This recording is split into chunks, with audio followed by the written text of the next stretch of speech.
درود بر محمد والے محمد۔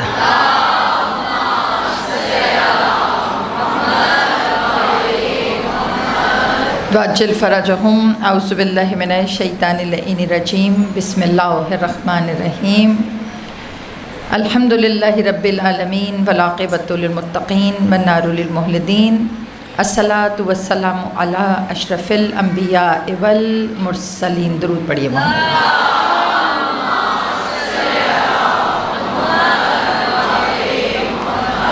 خیر المبشرین والمنذرین نبی المذنبین نبینا ابی القاسم محمد۔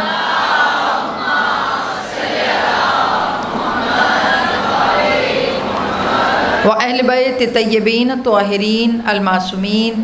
اما بعد فقد قال اللہ تبارک وتعالی فی کتابہ المتین والفرقانہ الحمید وقولہ الحق بالحق۔ صلوات۔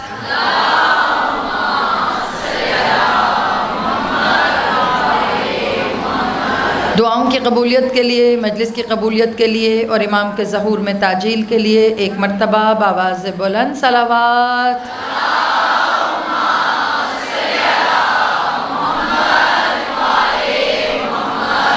وعجل فرجہم اجمعین۔ مومنات گرامی،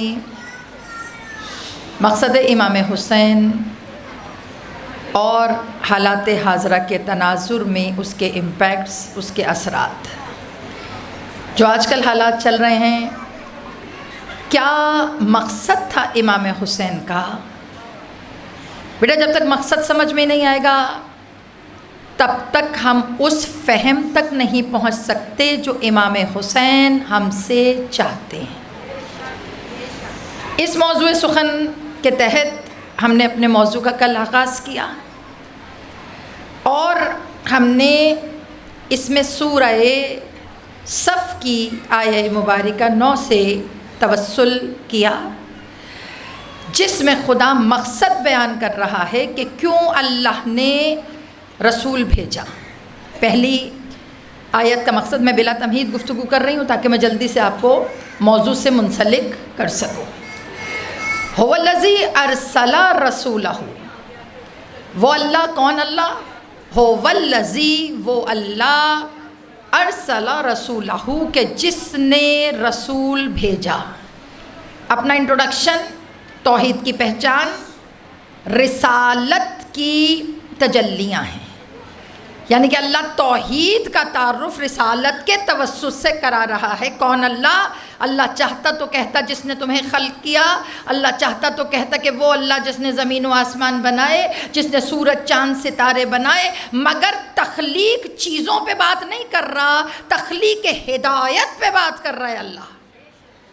یہاں پہ ہدایت پہ، کہ اللہ کی پہچان یہ ہے کہ اللہ نے تمہیں جاہل نہیں چھوڑا، اللہ کی پہچان یہ ہے اللہ نے تمہیں بے وارث نہیں چھوڑا، اللہ کی پہچان یہ ہے کہ خدا نے تمہیں بے راہ روی کے راستے پہ اکیلا نہیں چھوڑا، خدا کی پہچان یہ ہے کہ خدا نے تمہیں اگر بنایا ہے تو تم سے پہلے ہادی بنایا ہے۔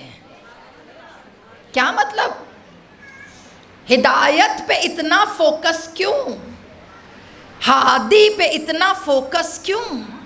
اس کے پیچھے مقصد اللہ نے بیان کیا۔ کیا مقصد ہے؟ هو الذی ارسل رسولہ، وہ اللہ جس نے تمہارے درمیان رسول بھیجا، اور خالی نہیں بھیجا، بالہدیٰ، ہدایت کے ساتھ۔ یعنی کہ رسول ایسے ہی نہیں بھیج دیا کہ جاؤ کلمے پڑھاؤ، صرف کلمہ نہیں پڑھایا، اصلاح بھی کی، ہدایت بھی دی۔ اس کے بعد ہدایت دینے کا مقصد کیا تھا؟ رسول کے ساتھ کیا کیا آیا؟ ایک ہدایت آئی اور دوسرا دین۔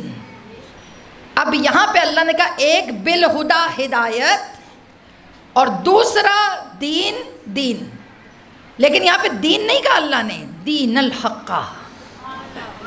جو ہم نے دین بھیجا وہ خالی دین نہیں ہے، دین الحق، سچا دین ہے۔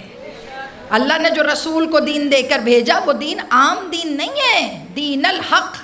اچھا، جو دین حق ہے اس کا مقصد کیا ہے؟ اس کے لیے مفہوم کیا ہے؟ تو دین حق میں اللہ کہہ رہے وہ بھیجا کیوں؟ لیظہرہ علی دین کلہ، تاکہ وہ دنیا کے تمام دینوں پہ غالب آ جائے۔ یہ اللہ نے نتیجہ دیا ہے، ایٹ دا اینڈ ہوگا یہی انشاءاللہ، انشاءاللہ ہوگا یہی کہ وہ دنیا کے تمام دینوں پر غالب آ جائے۔ اور اللہ نے کہا میری پلاننگ تو یہی ہے بھائی، جو دین میں نے دے کے اپنے رسول کو بھیجا اس کا مقصد یہ ہے کہ وہ دنیا کے تمام دینوں پر غالب آ جائے۔ اللہ نے کہا اب میں نے تو پلان کر لیا، اگلا جملہ ہے وَلَوْ كَرِهَ الْمُشْرِكِينَ، چاہے میری پلاننگ ان مشرکوں کو کتنی بھی بری لگے، دین حق دنیا پہ غالب آ کے رہے گا، کیونکہ دین سچا ہے۔ اب کل کی مجلس ذہنوں میں ہے، کل ہی سے ہم آگے چلیں گے۔ میں نے عرض کیا تھا کہ اللہ نے حضرت آدم کو وہی دین دے کے بھیجا۔ یہ والا دین جو آپ کا ہے نا، دین اسلام، یہ اللہ نے صرف آپ کے لیے پسند نہیں کیا۔ دین اسلام اللہ نے حضرت آدم سے لے کر حضرت عیسیٰ تک، حضرت عیسیٰ آپ کے نبی سے پہلے نبی، حضرت عیسیٰ تک اللہ نے یہی دین اسلام سجیسٹ کیا۔ اب سوال کل کی مجلس ہے نا، اسی کو میں صرف ایک جملے میں لے کے چل رہی ہوں۔ جب دین اسلام حضرت آدم سے لے کر عیسیٰ تک تھا تو اب یہودیت کیوں ہے؟ اب عیسائیت کیوں ہے؟ اب آتش پرستی کیوں ہے؟ اب بت مذہب جو بتوں کی پوجا کرتے ہیں وہ ہندو کیوں ہیں؟ اب دنیا میں اتنے ادیان کیوں ہیں؟ تو سمجھ میں آیا جن کو حق سمجھ میں نہیں آیا، جن کو حق ہضم نہیں ہوا، انہوں نے اسی دین کی حیت کو بدل کر اس کو اپنے مطابق ڈھال لیا۔ اور سب سے بڑا مسئلہ ڈھالنے کا نہیں ہے، دین ڈھال لیا اور لیبل خدا کا لگا دیا کہ اللہ نے یہ دین ہم پہ بھیجا ہے۔ دین مزاجوں کے مطابق نہیں اترا، دین اللہ کی اطاعت کے لیے اترا ہے۔ سمجھ آ رہے؟ اب آج کل کے حالات اور مقصد امام حسین، بیٹا حالات کیسے بدل رہے ہیں آپ کو تو پتہ بھی نہیں چلتا۔ رات کو سوتے ہیں، صبح کچھ ہوا ہوتا ہے۔ ابھی یہی ہوا، رات کو سوئے، صبح آنکھیں ملتے اٹھے، حملہ ہو گیا۔ ہم ایسے تھے ہے نا، ہکے بکے، حملہ ہو گیا، جوابی حملہ ہو گیا، اس نے یہ کر دیا۔ ہم اس وقت بیدار ہوتے تھے جب ہر کام ہو چکا ہوتا تھا۔ آخر الزمانہ میں دو کیٹیگری کے لوگ ہوں گے، دو طرح کے لوگ، ایک خبر سنانے والے اور ایک ہماری طرح خبر سن کے ہو کہنے والے۔ اب فیصلہ ہم نے کرنا ہے کہ ہم سنانے والوں میں ہوں یا ہم بیدار ہو کے کہیں اچھا ہو گیا۔ کدھر ہونا ہے؟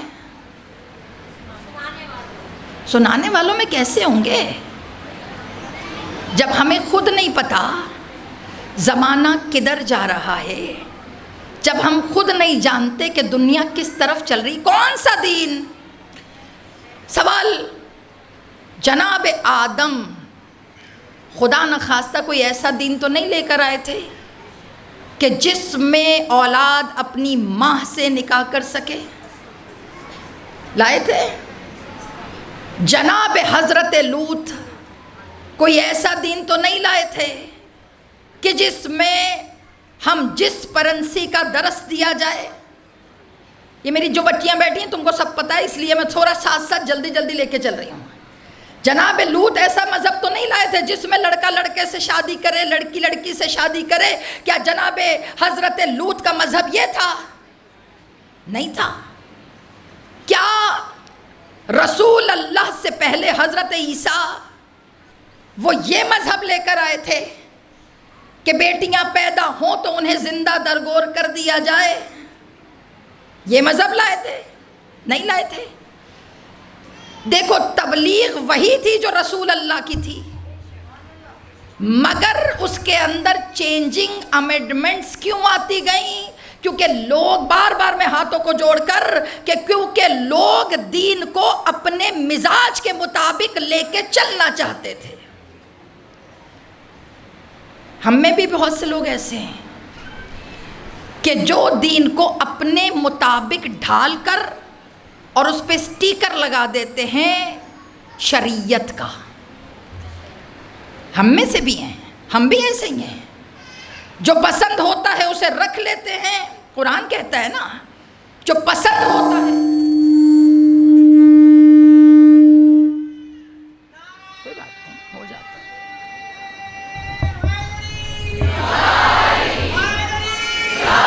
آرام سے آرام سے، اسپیکر تو پیچھے بند ہے۔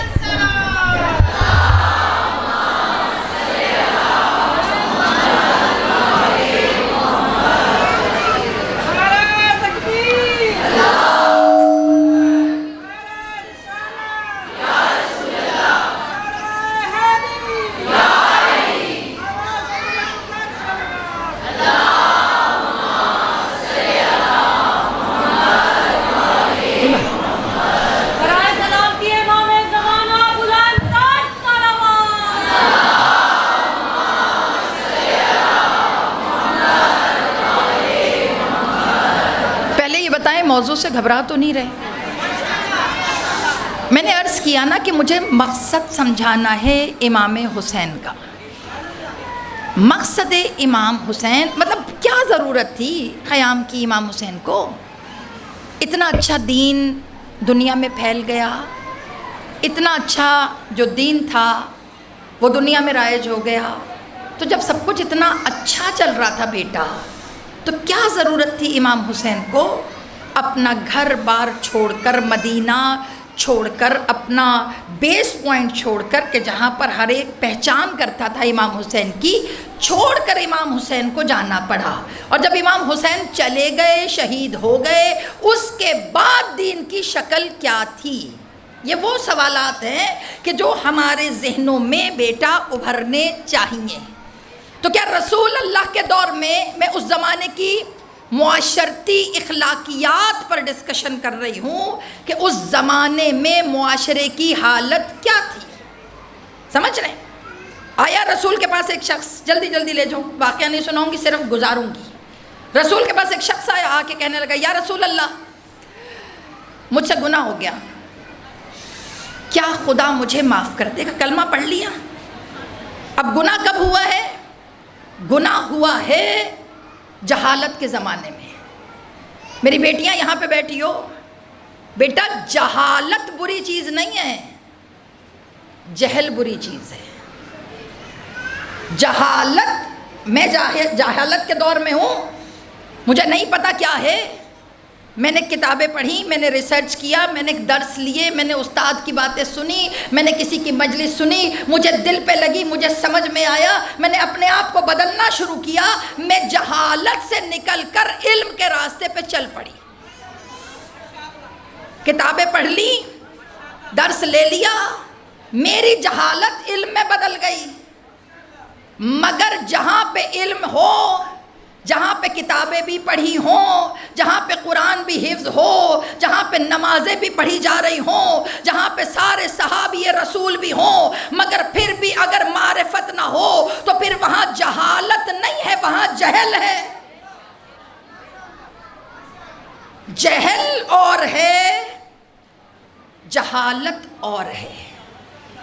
جہالت پڑھنے سے، سیکھنے سے مٹ جاتی ہے، مگر جہل اس وقت تک تبدیل نہیں ہوتا کہ جب پڑھ بھی لیا، رٹے بھی لگ گئے، نمازیں بھی ہو گئیں۔ امام حسین کے سامنے جو دوسرا گروپ تھا وہ جاہلوں کا تو نہیں تھا، حافظ تھے، قاری تھے، نمازی تھے، روزے رکھ رہے تھے، عاشور کے دن روزہ رکھا۔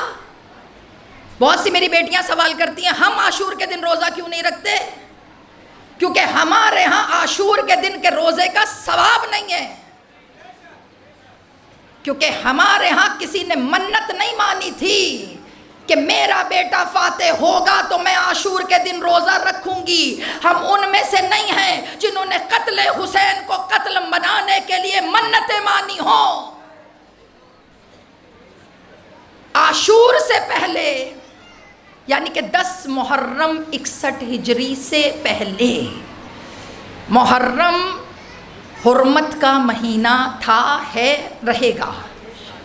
میں اس کی حرمت پہ شک نہیں ہے، اور امام حسین کا خطبہ ہے کہ جن مہینوں میں خدا نے قتال منع کیا، میں حسین وہ ہوں جسے حرمت کے مہینے میں قتل کیا جائے گا. یہ امام حسین کا خطبہ ہے. حرمت پہلے 61 ہجری سے پہلے، 61 ہجری سے پہلے محرم الحرام کے شروع کے 10 ایام میں روزے رکھنا مستحب تھا، ثواب تھا. مگر اس کے بعد سے جب سے شہادت حسین ہو گئی، تب سے روزے عاشور کا روزہ نہیں رکھتے. وہ لوگ رکھتے ہیں جو مقلد ہیں یزید کی ماں کے.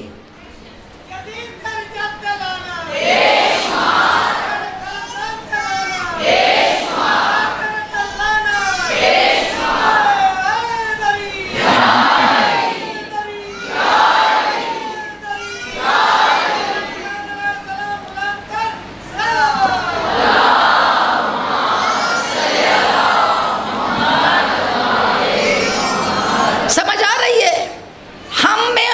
اچھا پھر ہم بھوکے پیاسے کیوں پھرتے ہیں؟ آپ کو پتہ ہے ہمارے ہاں روزہ نہیں ہے، ہمارے ہاں فاقہ ہے. اب لوگ کہیں گے یہ ہمارے ہاں تمہارے ہاں کیا مطلب؟ کیونکہ ہم نے شریعت ادھر ادھر سے نہیں لی، ہم نے شریعت وارثان سے لی ہے. اب یہ جو فاقہ ہے کون سی شریعت ہے؟ ابھی میں مجلس پڑھ رہی ہوں، سوشل میڈیا پہ جا رہی ہے، مجھے پتہ ہے اس کے نیچے سوالات کی بھرمار ہونی ہے. میں یہی بات کر رہی ہوں، کون سی شریعت؟ یہ جو تم عاشور کے دن روزہ نہیں رکھتے، فاقہ رکھتے ہو، کون سی شریعت؟ شریعت نہیں ہے، یہ عقیدت ہے، عقیدت ہے. ہم جب کہتے ہیں نا یا لیتنی کنت معکم فافوز فوزا عظیما، عاشور کے دن یہ جملہ آپ کو کہنا ہوتا ہے. جب آپ یہ جملہ کہتے ہیں تو اس میں کیا کہتے ہیں؟ کاش امام حسین ہم آپ کے ساتھ ہوتے، کنت معکم آپ کے ساتھ ہوتے تو ہم بھی اس فوز عظیم پہ فائز ہو جاتے. تو ہم جو بھوک و پیاس کو ترک کرتے ہیں، کھانا پینا ترک کرتے ہیں، ذہن میں فقط یہ ہوتا ہے کہ نواسۂ رسول پیاسا ہے، امام حسین پیاسے ہیں، اور باخدا اس ساری بھوک و پیاس کا محور عشق حسین سے پہلے عشق رسول ہے. عشق رسول، اس کو اگنور نہیں کر سکتے. پوچھو نا مسلمانوں سے، جس کے لب رسول چومے اس کے ہونٹ خشک ہوں، تو کیا رسول حوض کوثر پر پانی پیئیں گے؟ تو جب رسول پیاسا ہو تو امت کیسے کھا پی سکتی ہے؟ یہ فاقہ امام حسین کے ساتھ، ان کے اصحاب کے ساتھ، ان کے شہداء، ان کے رفقا کے ساتھ ملنے کے لیے، جڑنے کے لیے ایک وسیلہ ہوتا ہے، وسیلہ. اس میں اب یہ جو دین کی حالت ہے، شخص آیا رسول اللہ کے پاس، آ کے کہا یا رسول اللہ میں گناہ گار ہوں. میں نے کہا تھا نا کفر کی حالت میں گناہ کیا. کہا یا رسول اللہ مجھے معافی مل جائے گی؟ کہ میری بچیاں اس جملے کو غور سے سنا. واقعہ آپ کو پتہ میں سنا کہ آپ کے وقت کو ضائع نہیں کرتی، صرف اشارے کروں گی، جلدی جلدی لے جاؤں. رسول اللہ نے سوال کیا تیرا گناہ بہت بڑا ہے؟ کہا جی رسول اللہ. کہا جتنے ریت کے ذرے ہوتے ہیں کیا تیرا گناہ ان ذروں کی تعداد سے بھی بڑا ہے؟ کہا یا رسول اللہ لگتا ہے مجھے بخشش نہیں ہونے والی. پھر پوچھا یا رسول اللہ اللہ معاف کرے گا؟ رسول اللہ نے کہا کیا تیرا گناہ آسمان کے ستارے جتنے ہیں کیا ان کی تعداد سے بھی بڑا ہے؟ تو وہ کہنے لگا جی رسول اللہ۔ اب میں اس معاشرے کی اخلاقی حالت بتا رہی ہوں اسلام سے پہلے کیا تھی، اس کو سمجھ کے پھر کل انشاءاللہ تعالی میں آپ کو تھوڑا سا لے کے چلوں گی اس دور میں کہ جب دور اچھا آ گیا، پھر شہادت پہ آؤں گی۔ سمجھ رہے ہیں آپ؟ یہ میں نے آپ سے پہلے دن کل عرض کیا تھا کہ آپ نے میرا ساتھ دینا ہے، موضوع آسان نہیں ہے، گفتگو آسان نہیں ہے، پڑھوں گی کربلا سمجھ آ جائے گا۔ کربلا ایسے نہیں ہے، کربلا ہر دور میں ہے۔ جب آپ کہتے ہیں نا کہ ہر دور میں کربلا ہے تو ہر دور میں یزید بھی ہے۔ کربلا 61 ہجری پہ ختم نہیں ہو گئی، کربلا آج بھی کربلا ہے۔ میری بیٹیاں یہاں پہ بیٹھی ہو نا، اب جب پوچھا سوال یا رسول اللہ، رسول اللہ کا ستارے ریت کے ذرے، جی رسول اللہ، اب رسول نے ایک عجیب جملہ کہا کیا تیرا گناہ خدا کی رحمت سے زیادہ بڑا ہے؟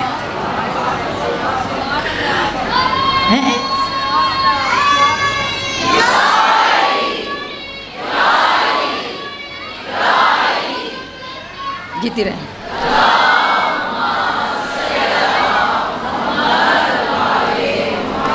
کیا تیرا گناہ خدا کی رحمت سے زیادہ بڑا ہے؟ اب اس کا سر جھک گیا۔ کبھی کبھی خدا کی رحمت پر یقین رکھنا بھی بڑے بڑے گناہوں کا کفارہ بن جاتا ہے۔ بیٹا کریم رب ہے اللہ، وہ ڈھونڈتا پھرتا ہے، کیونکہ یہ جو توبہ کی نعمت ہے نا، اللہ ہر ایک کو دیتا بھی نہیں ہے۔ یہ نعمت توبہ کی فقط خدا انتظار کرتا ہے، خدا منتظر رہتا ہے، منتظر۔ سوال کیا تھا کسی نے، اللہ کو ہر چیز کا پتہ ہے، عالم الغیب ہے خدا کا؟ جی۔ کہا لیکن ایک وقت ہے، ایک چیز ہے جس پر ہر چیز معین ہے، یہ مگر آپ کو پتہ ہے ایک چیز خدا نے معین نہیں کی، پوری سراسر آپ پہ ہے، وہ معین نہیں ہے، وہ سراسر آپ پہ ہے، اور وہ آپ پہ اللہ نے اس پہ مسلط نہیں کیا کہ 2:25 پہ تم یہ کرو گی، یہ اللہ نے نہیں رکھا۔ اور وہ چیز پتہ کون سی ہے کہ جو خدا نے آپ پہ چھوڑی ہے، وہ چیز ہے اپنے کسی گناہ پر نادم ہونا۔ یہ اللہ، دیکھو میری بات سنو، کوئی بچہ گم جائے نا، پتہ ہی نہ ہو وہ ہے کہاں، اماں ابا ڈھونڈتے رہیں، 5-6 سال گزر جائیں، خبر بھی نہ ہو، اللہ نہ کرے کبھی کسی پیرنٹس کے اوپر یہ وقت آئے، مگر اچانک رات کے 10 بجے ڈور بیل بجے، ماں دروازہ کھولے، سامنے بیٹا کھڑا ہو، تو سچ بتاؤ کیسی خوشی ہوتی ہے؟ ایک میں صرف سمجھانا چاہ رہی ہوں، جیسی خوشی ماں کو اپنے کھوئے ہوئے بچے کے چہرے کو دیکھ کے ہوتی ہے، ایسی ہی خوشی اللہ کو اپنے ندامت بھرے چہرے دیکھتے ہوئے عبد کو ہوتی ہے کہ یہ میرا بندہ سر جھکائے ہوئے سر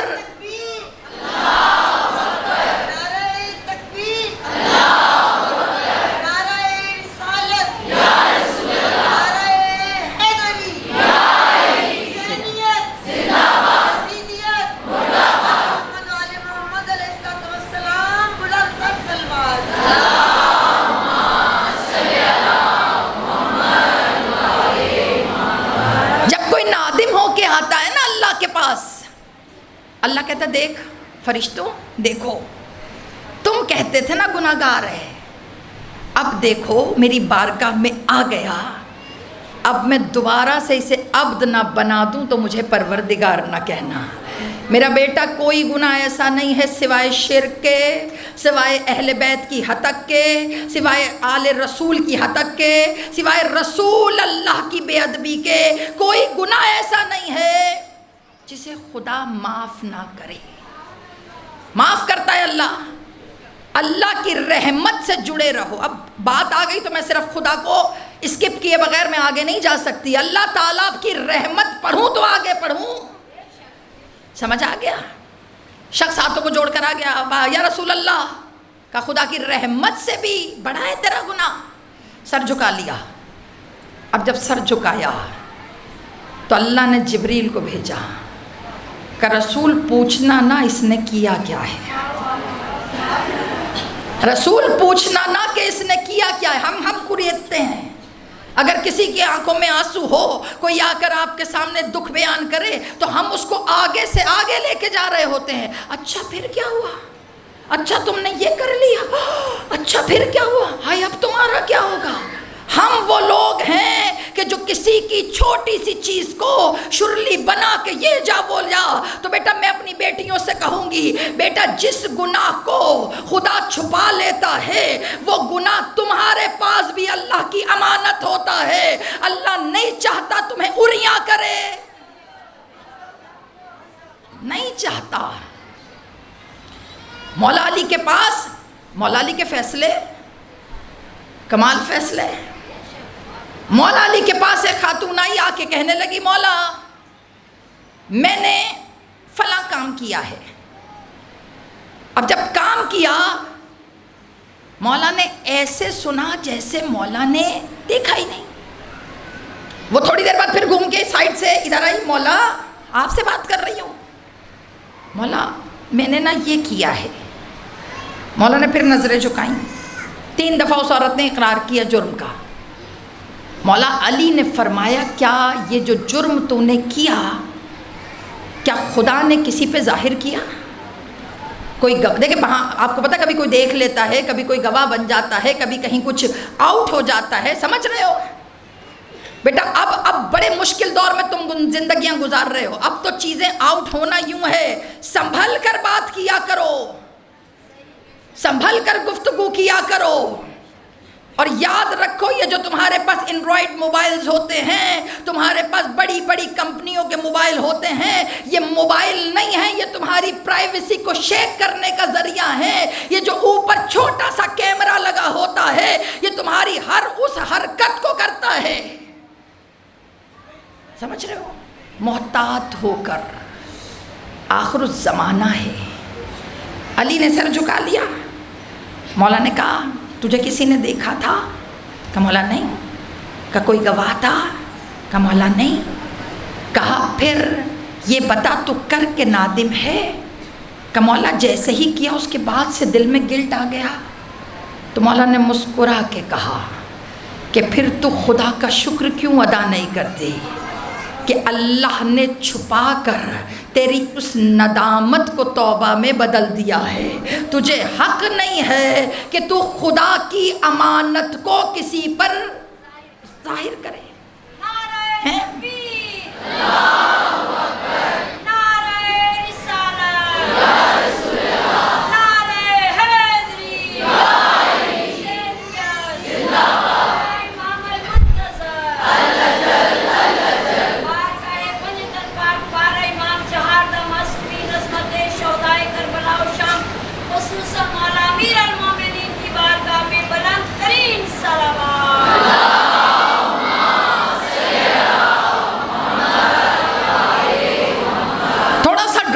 مجھے لگ رہا ہے، لیکن پتہ کیا میں تھوڑا سا حالات بتا کر کل سے انشاءاللہ تعالی موقع یہ تھوڑا سمجھے کہ اس وقت حالات کیا تھے۔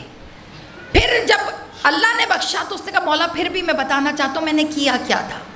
جب پوچھا کیا کیا تھا، کہا میں نے اپنی بیٹی کو زندہ دفن کیا تھا، یہ اس کا گناہ تھا، تاکہ وہ رسول اللہ کی بارگاہ میں اس نے اقرار کر لیا۔ پتہ چلا یہ تھا اس وقت کے دور کا عالم۔ پھر آپ کے رسول آ گئے، رحمت للعالمین آ گئے، اور جب رحمت للعالمین آئے انہوں نے بتوں کو توڑا۔ یہ بت آ کہاں سے گئے؟ یہ کعبے میں بت آ کہاں سے گئے؟ یہ بت کس نے بنائے؟ خدا نے تو وہ دین نہیں بھیجا۔ سورہ مریم اگر پڑھیں، سورہ آل عمران، سورہ زخرف، ان تمام سوروں کے اندر اللہ حضرت عیسیٰ سے بات کرتا ہے اور کہتا ہے عیسیٰ کیا میں نے تمہیں کہا تھا کہ تم اپنے فالوورز سے کہو کہ تمہیں خدا کہیں؟ جناب عیسیٰ کو لوگ اللہ کا بیٹا بھی کہتے ہیں اور جناب عیسیٰ کو اللہ کا بیٹے کے ساتھ خدا بھی کہتے ہیں۔ اللہ نے حضرت عیسیٰ سے پوچھا عیسیٰ کیا میں نے تمہیں کہا تھا کہ تم لوگوں کو جا کے کہو؟ یہ میں بتا رہی ہوں دین میں تبدیلیاں آئی کیسے ہیں، سمجھ رہے ہو؟ کیا میں نے تمہیں کہا تھا کہ تم لوگوں کو جا کر کہو کہ تم اور تمہاری ماں لوگوں کے خدا ہیں۔ آپ کو پتہ ہے جناب عیسیٰ نے فوراً ہاتھ کھڑے کر دیے، آیت ہے قرآن کی، ہاتھ کھڑے کر دیے کہ پروردگار میں نے ایسا کچھ نہیں کیا۔ اور اس کے بعد جملہ یہ نہیں کہا کہ پروردگار تو بتا میں نے کیا کیا، پتہ کیا کہا؟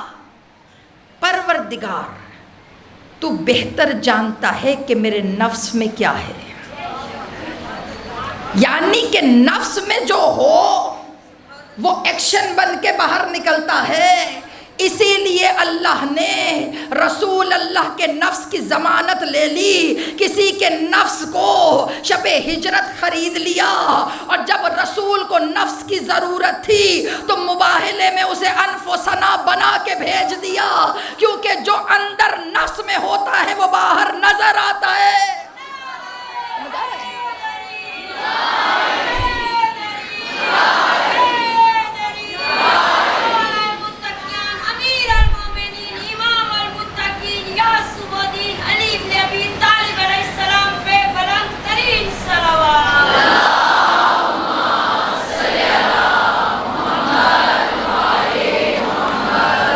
سمجھ رہی ہیں دین کی حیت بدل رہی ہے۔ اب رسول آ گئے، اب رسول آ گئے، عمر بڑھتی جا رہی ہے، 40 سال تک پہنچ گئے، وحی نہیں اتر رہی۔ اب وحی کیوں نہیں اتر رہی؟ جب وحی اتری رسول اللہ پر 63 برس رسول اللہ کی زندگی کعبہ بتوں سے بھرا ہوا۔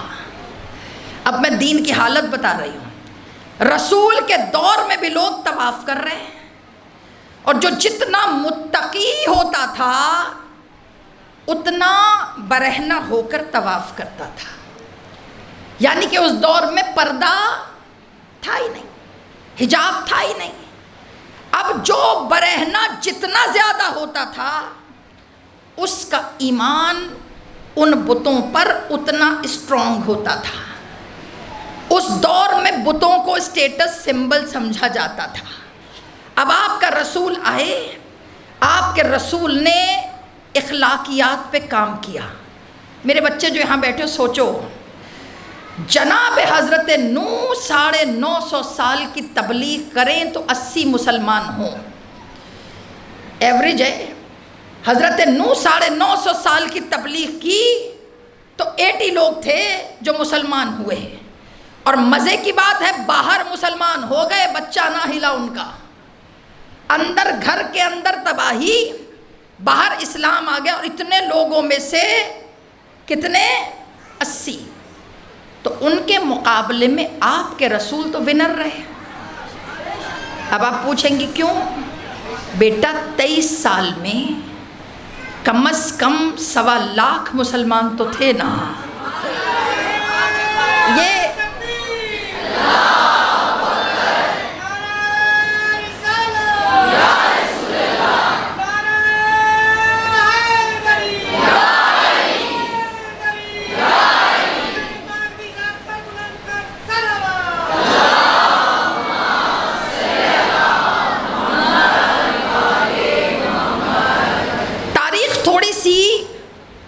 کڑوی بھی ہوتی ہے، خشک بھی ہوتی ہے، سمجھیں گی تو پھر آج کے دور میں اپنا کردار سمجھ میں آئے گا۔ آج کے دور میں ہر فرد کو بت شکن بننا ہے، جیسے علی کے چاہنے والے ہوتے ہیں نا، علی بت شکن کیوں بھائی؟ بڑے بڑے بتھیرے تھے، بڑے بڑے لوگ تھے۔ اب بات تو یہی ہے نا کہ رسول اللہ نے 40 سال خاموشی سے گزارے، 23 ایئرز تبلیغ کی۔ 23 سال میں جب رسول اللہ کی وصال کا وقت آیا، شہادت کا آیا، تو 11 ہجری کے اندر بیٹا 1,35,000 کم از کم تو تھے۔ اب آپ کہیں گی مجھے کیسے کیلکولیشن پتا؟ آپ کو تو پتا ہے وہ ایک ایونٹ کہ جس میں رسول نے سب کو اکٹھا کیا، سارے مسلمانوں کو بلایا، اور بلانے کے بعد یہ کون سا دور ہے کہ جس میں رسول اللہ کی تبلیغ مکمل ہو گئی، نماز، روزہ، حج، زکوٰۃ، پردہ، جہاد، خمس، ساری چیزیں لوگوں کو سمجھ میں آ گئیں، شریعت کامل ہو گئی، اب ہر چیز کامل ہو گئی، اس کے بعد رسول اللہ نے اس پہ آخری مہر لگانے کے لیے 1.25 لاکھ مومنوں کا مجمع، ابھی مومن اس لیے کہہ رہی ہوں کیونکہ تازے تازے حاجی ہو کے نکلے ہیں، ابھی ایمان کی طاقت اندر ہے، اور جو عرفات سے نکلتا ہے گناہ ہے کہ اگر وہ یہ سوچے کہ میں گناہ گار ہوں، اب اس کا معاملہ اللہ کے ساتھ تھا، رسول اللہ نے پاک دلوں کے اوپر وہ آیت اتار دی کہ جس میں اللہ نے کہا تھا اے میرے حبیب بس اب تبلیغ کر دے جو تجھ پہ پہلے نازل کیا گیا تھا، اگر تو نے یہ نہ کیا تو گویا تو نے کوئی کار رسالت انجام نہیں دیا۔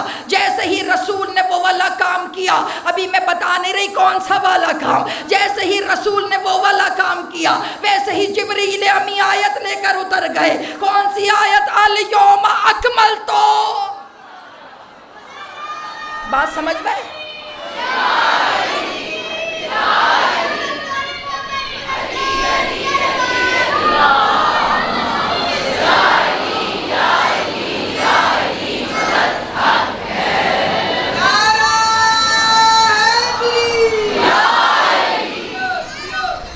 بابا سے بلند صلوات۔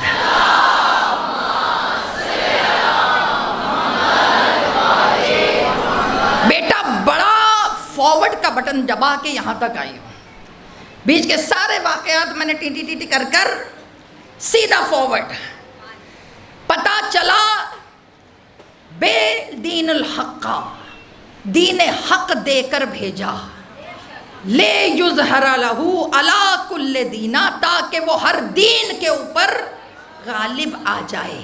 اب جو دین رسول اللہ لے کر آئے اس کی پہلی چیز یہ تھی کہ وہ حق تھا، اس کے بعد دوسری چیز تھی کہ وہ غلبہ رکھتا تھا، تیسری چیز تھی کہ اس میں ہدایت تھی۔ اب دین آ گیا مگر مکمل نہیں ہو رہا، اب دین آ گیا مگر کامل نہیں ہو رہا، اب دین آ گیا مگر تکمیل کے مرحلوں تک نہیں پہنچ رہا۔ اللہ پہنچائے گا کیسے؟ اللہ نے کہا یہی تو تجھے سمجھانا چاہ رہا ہوں، ساری عبادات ایک طرف، عبادتیں ایک طرف رکھ، مگر اس کو مکمل کرنے کے لیے ولایت ایک طرف رکھ۔ جب تک ولایت نہ ہو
چل فراجہم، آنٹی یہاں بنتا تھا اس لیے میں بھی خاموش رہی۔ ولایت ہو اور علی علی نہ ہو، سمجھ آ رہا ہے نا؟ یہ سمجھ میں آ گیا۔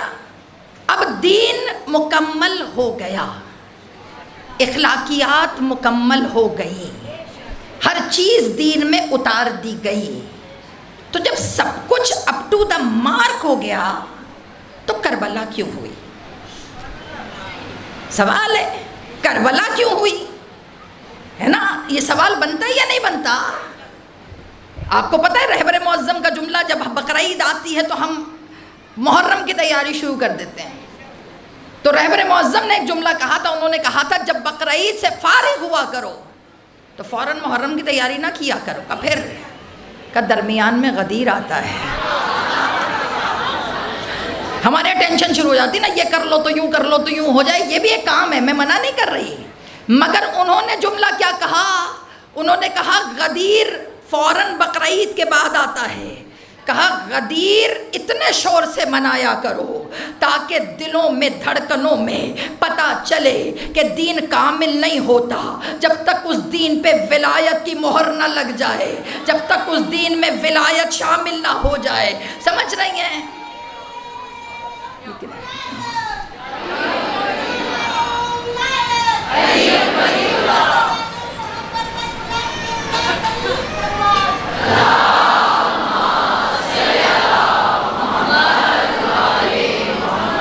سمجھ رہی ہیں؟ انہوں نے بہت پیاری بات کی.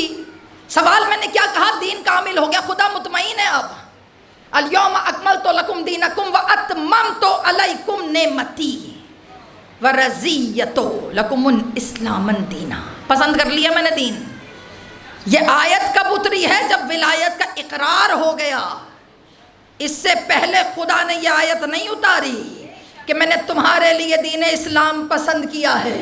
اللہ نے بھی پسند تبھی کیا جب اس کے اندر علی ولی اللہ کو شامل کیا. اس سے پہلے اللہ نے یہ آیت نہیں اتاری. بہت کھل کے بات کر رہے ہیں.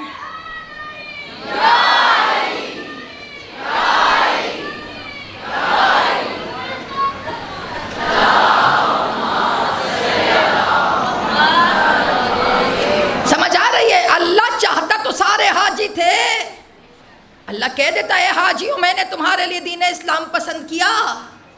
مگر بہت تسلی سے میں جملہ کہہ رہی ہوں، خدا کو بھی وہی دین پسند ہے جس میں ولایت کی آمیزش ہے، جس میں ولایت شامل ہے. انما ولیکم اللہ.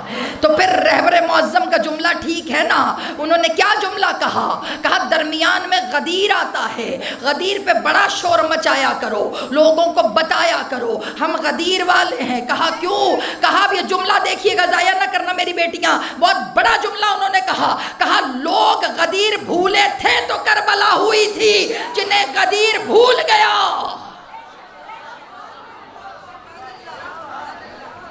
کربلا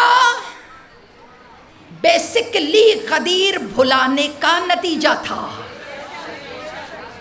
غدیر بھلانے کا نتیجہ. یہاں تک آ گئے، کل تھوڑا سا اور آگے چلیں گے. سمجھ رہے؟ میں نے کہا نا موضوع آپ میرا ساتھ دیں گے تو چلوں گی. مجھے پتا ہے کہ مشکل گفتگو چنی ہے مگر مشکل کشا کا در ہے.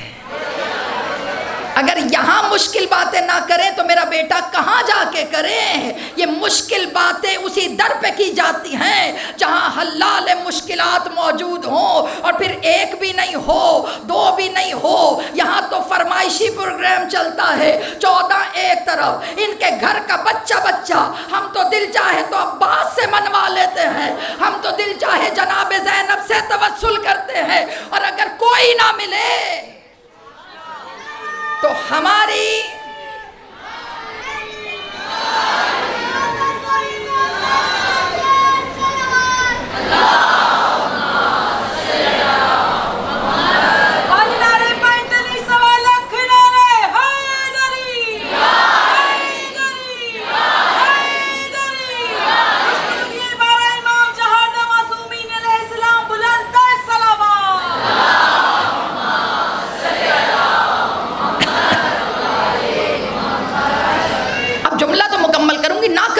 ہو جائے گی.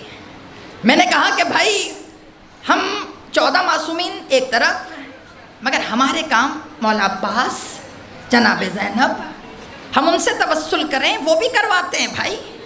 اور اگر ان دونوں کو زحمت نہ دیں تو ہمارے کام کرنے کے لیے اکیلی ام البنین کافی ہیں، کافی ہیں.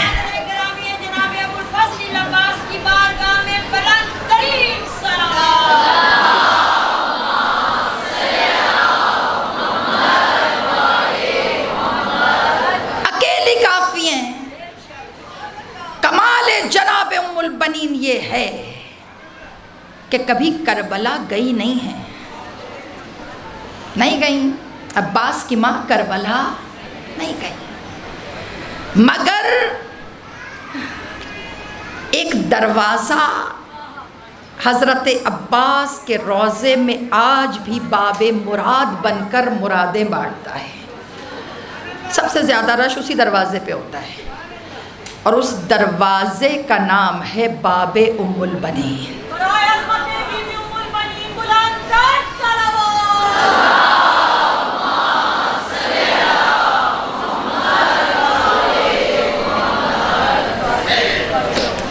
اس دروازے کا نام ہے باب ام البنین۔ سوچا کبھی کتنی حسرت ہوگی اس ماں کے دل میں کہ جس کے 4 بیٹوں کی قبریں کربلا میں ہوں۔ آج 2 محرم ہے، آج تمہارا مولا کربلا میں آ گیا، آباد ہو گئی آج کربلا، اکبر کی جاگیر بس گئی، آج تمہارا مولا کربلا میں آ گیا۔ عزاداروں 4 بیٹوں کی ماں، مجھے نہیں پتا کہاں سے میرے ذہن میں ام البنین آ گئی۔ آپ کو پتا ہے جب کربلا کا واقعہ ہو گیا تو آپ کو پتہ ہے جناب ام البنین جنت البقیہ کا وہ جو دروازہ ہے نا روضہ رسول کے سامنے 36 اور 37 نمبر اس لیے بتا رہی ہوں، جو ہو کے آ چکے ہیں ان کے قلوب پہ نمبروں سے نشانیاں ہیں۔ وہ جو 37واں دروازہ ہے نا جو گنبد کے بالکل سامنے بقیہ کے سامنے، یہ وہ مقام ہے جہاں ام البنین بیٹھا کرتی تھی اور بیٹھ کر وہاں پہ قبریں بناتی تھی، اور قبریں بنا کے کہتی تھی یہ میرے عباس کی ہے، پھر مٹا دیتی تھی، پھر کہتی تھی یہ میرے دوسرے بیٹے عبداللہ کی ہے، پھر مٹا دیتی تھی۔ اس طرح 4 کی قبریں بناتی تھیں، 4 کی قبریں مٹا دیتی تھی۔ اس کے بعد ایک بڑی سی قبر پہ اشارہ کر کے کہتی تھی یہ میرے حسین کی قبر ہے۔ عزاداروں اتنی با وفا بی بی ام البنین مومنات گرامی کبھی کربلا نہیں گئی، آج تمہارا مولا زمین خرید رہا ہے، کربلا کی زمین۔ بیٹا کیا کمال حسین کا کام ہے، پہنچ گئے نا آج حسین کربلا، ادھر حسین کا روضہ، ادھر عباس کا روضہ، ادھر حبیب ابن مظاہر کی قبر، ادھر دیکھو تو جناب ابراہیم مجاب کی قبر، کونے میں دیکھو تو گنج شہیداں۔ جنہوں نے دیکھا ان کے ذہنوں میں آ رہا ہے۔ آج کی مجلس خاص ان لوگوں کے لیے جنہوں نے نہیں دیکھا۔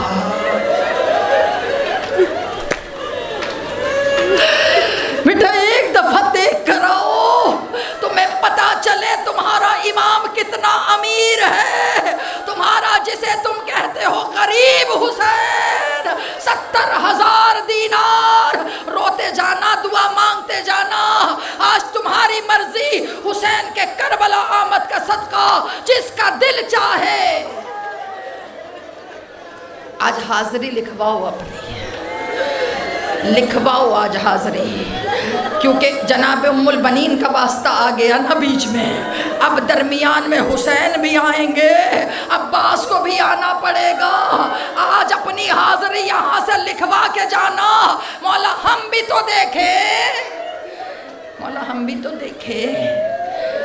بیٹا 70,000 دینار، میں نے کہا نا آج کے سارے مصائب ان کے لیے کہ جنہوں نے حاضری لکھوانی ہے۔ تمہیں پتہ ہے جب ہم کربلا میں پانی پیتے ہیں نا اندر سے شرم آتی ہے۔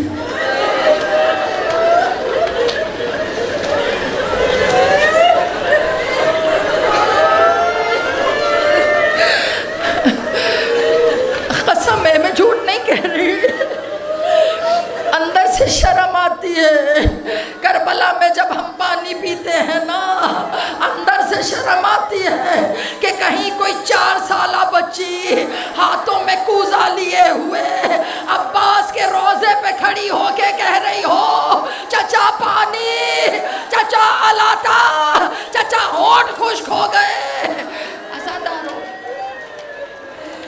ماشاءاللہ یہاں پہ بڑے زوار چہرے دیکھ رہی ہوں میں. حج بھی کیے ہیں آپ نے، منبر حسین کی قسم. کوئی حج کر کے واپس آئے نا تو اکثر ان کے ہونٹوں پہ شکایت ہوتی ہے ہم پتھر مار کے آئے رستے میں پانی نہیں تھا، ہم اپنی بوتل لے کر گئے پانی ختم ہو گیا، ہم جیسے ہی مینا پہنچے پانی ختم ہو گیا.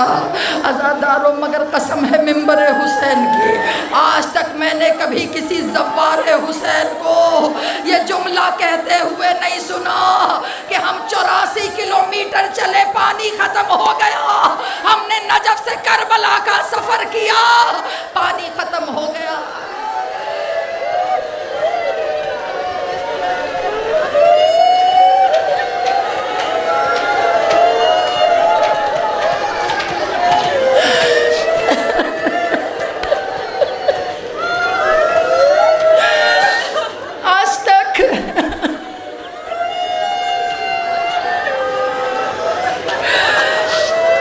آج تک کبھی میں نے کسی زوار حسین کو یہ کہتے ہوئے نہیں سنا کہ میں کربلا پہنچی مجھے پانی نہیں ملا. پوچھو گی نہیں کہ کربلا میں پانی ختم کیوں نہیں ہوتا، پوچھو گی نہیں کہ کربلا میں ہر پیاسا پانی کیوں پی کے جاتا ہے. اب جملہ دے رہی ہوں میں، 70,000 دینار دے کر تمہارے غریب امام نے کربلا خریدی. عزاداروں اس کے بعد 30,000 دینار اور دیے. 30,000 دینار دینے کے بعد پتہ کیا کہا؟ اے بنی اسد کے لوگوں سینوں پہ ہاتھ مارنا عباس کے کٹے شانوں کا صدقہ. اے بنی اسد کے لوگوں جب میرا زوار آئے، اسے 3 دن مہمان رکھنا، اسے پانی پلانا، اسے کھانا کھلانا، اس کے آرام کا خیال رکھنا. اب جملہ دے رہی ہوں، اس کے بعد ان سے کہنا پیاسے حسین نے سلام کہا ہے، جس کا پیاسا گلا خنجر تلے کٹ گیا. عزادارو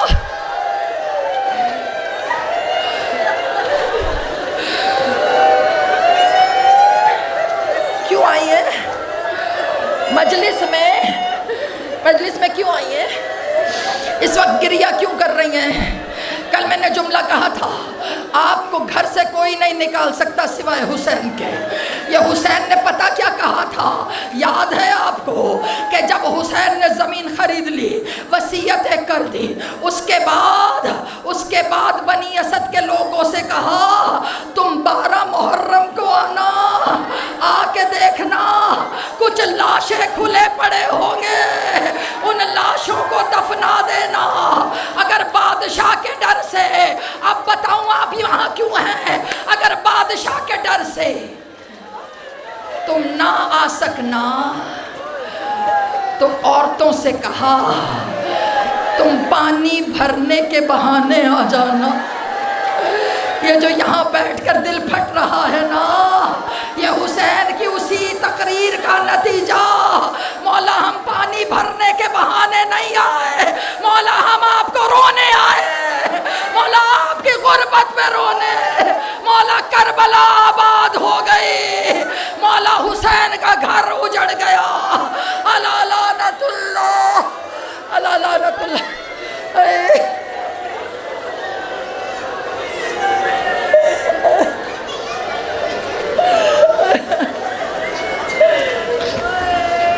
اجرکم اللہ، خدا آپ کا گریہ قبول و منظور فرمائے، سوائے غم حسین کوئی غم نہ دے.